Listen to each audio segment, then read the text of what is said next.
Hi, are we ready to do some Hebrew? I wanted to give a video to introduce a few things about the Hebrew language, to try to remind you and to try to help to empower you to get off to a successful start. Again, remember, we're reviewing. We're going to have grammatical analysis assignments over the next couple of weeks. You'll get some feedback. You'll see notes. Some of the things that you think you've forgotten will come back, and hopefully you'll learn a few new things at the same time and get some confidence at looking at the Hebrew text, especially in comparison with English translations, or if you're working in another language, the language, whatever that language is, whether it's Spanish or German or Haitian, Creole, and understand how we get our translations out of the Hebrew text. Okay, so to be able to do grammatical analysis, let's talk about a couple of things. First, let's talk about the tools that you're going to need. You're going to need access to the Hebrew text. Now, this could be, if you're really good at it, you can just use your BHS text, your Biblia Hebraica Stuttgartensia, which is your academic text. I should have grabbed it. I have it right here, something like this. You can also use computer programs like BibleWorks or GramCord or Accordance.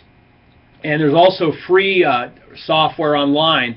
The key is you need to be able to get the parsing on Hebrew words. And what I mean by parsing is, if it's a noun, can you tell whether it's plural, masculine or feminine, construct or absolute? And obviously on verbs, we're talking about what's the stem or the binyan, the call, nifal, pe'el. I'm going to say more about these. And then what type of verb is it? Is it a perfect, an imperfect, a participle, past narration, or Vav consecutive imperfect? Those things, we're going to say something else about that.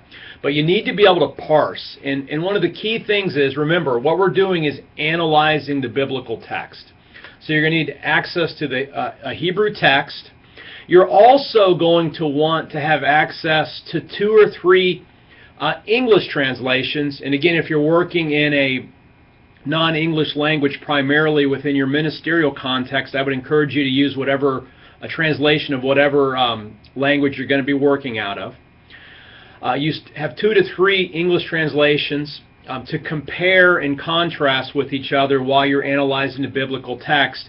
And you're also going to need a copy of Arnold Choi, the required text that we have in the syllabus. Now, without Arnold Choi, you can't do the assignment, so make sure you get access to that document. If you don't have it, send me an email immediately. Because grammatical analysis is not an exercise in just parsing and giving a sample translation. What we're talking about is using the categories of syntactical analysis that we have in Arnold Choi to describe how depending on what type of Hebrew word we're looking at, describe the ways in which it can be translated, and specifically how it is translated in some English in our modern translation. A great example of what we're talking about, and I think one of the all-time funniest things in presidential history, was back when Bill Clinton was president and the so-called Monica Lewinsky affair happened. And some of you aren't old enough, but one of the funniest things a public officials ever said was he was asked a pretty pointed question, and Clinton replied, "It depends on what you mean by the word is." And I thought to myself, boy, this guy's been in exegesis class, because that's exactly what we're doing. We're going to ask ourselves, what's the specific connotation, what's the force, what are the possible meanings of words that most of the time we take for granted. So again, to do grammatical analysis, you're going to need a recourse to the Hebrew text, a couple of English translations that you can compare to see if there's difference in ways of understanding the Hebrew text, and Arnold Choi, which will give you the categories by which to describe the grammar that you're seeing. And as far as the grammatical analysis assignments go, and I'm going to say more about this in another video, we're going to look at 3 pieces. We're going to look at all the nouns in the verses we see. We're going to look at verbs. And we're going to look at prepositions.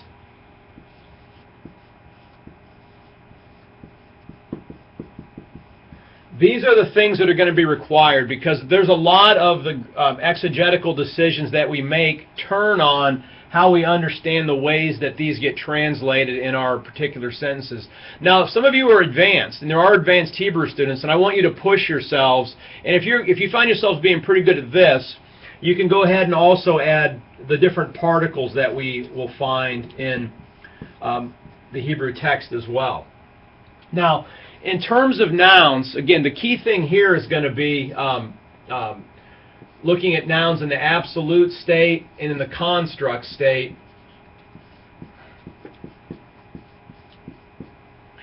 And when you look at Arnold Choi, your nouns in the absolute state are principally going to be your subject nouns, your object nouns.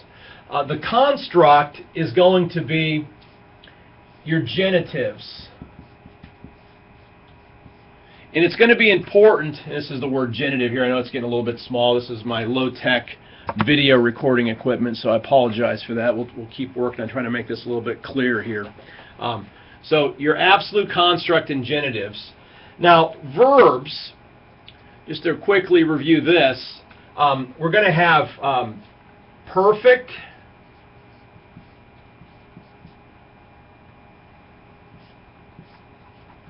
imperfect,